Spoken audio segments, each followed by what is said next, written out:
My name is Aaron Smith. I did video production within the app, making sure that the videos were placed correctly, they were scaled correctly, and they looped correctly.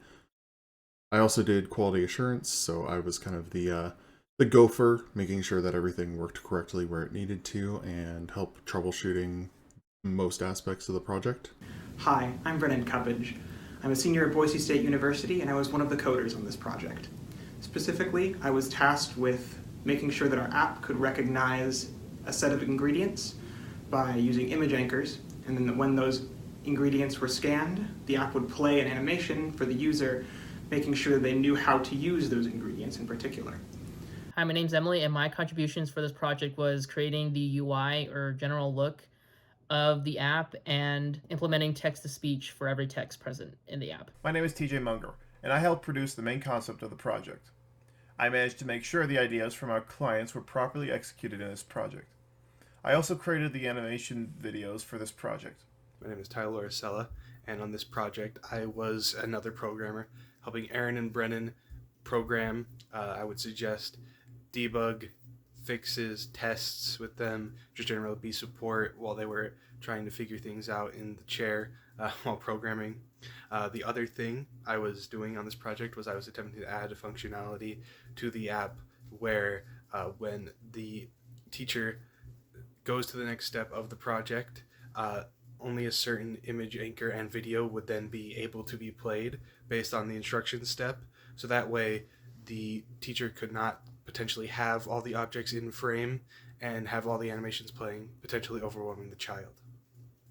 In working with our clients from Mississippi, we decided to create an AR cooking app, which would act as a learning aid to help teach children how to cook by providing instructional demonstrations and step-by-step recipes and instructions on how to use certain items within a kitchen to create a recipe. At the beginning of the project, we created a storyboard that has all the basic stuff. We didn't think about the UI during that process, so I quickly made a quick sketch on what we would need for this app. After that, for the color scheme, I used a website called Chroma. It uses AI to generate color palettes based on what you chose. For the specific colors we want, our clients wanted neutral, desaturated, pastel, blues or greens. It's easier on the eyes and it doesn't overstimulate the target audience that this app is aiming for. So after I picked a color scheme, I looked up online how I would design for this target audience, and I found an infographic. The infographics title is Designing for Users on the Autistic Spectrum, and I use these guidelines to refine the UI of the app more. For adding text-to-speech, every text that you see is its own button, so users can press on it and it'll activate text-to-speech on what the button is presenting. Step 1.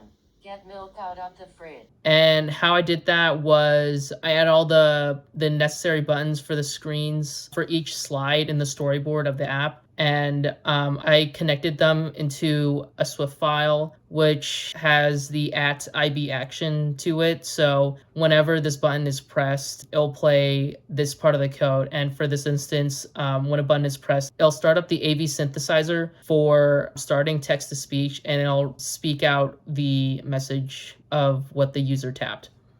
The animations we have are instructional images of pouring milk, cracking an egg, pouring flour or sugar using a spoon, and cutting butter with a knife.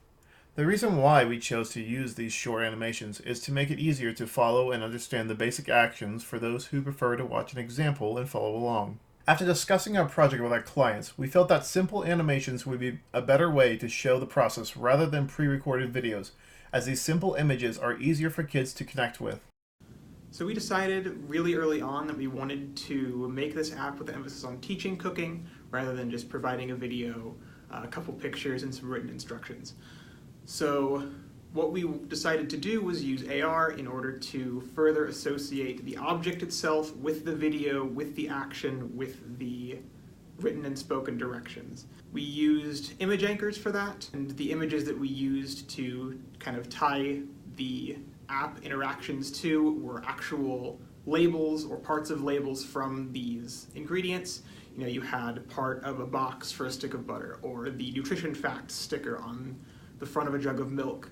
And those were what we kind of linked the video and instructions to, just to kind of further solidify those ties between the video and the item itself.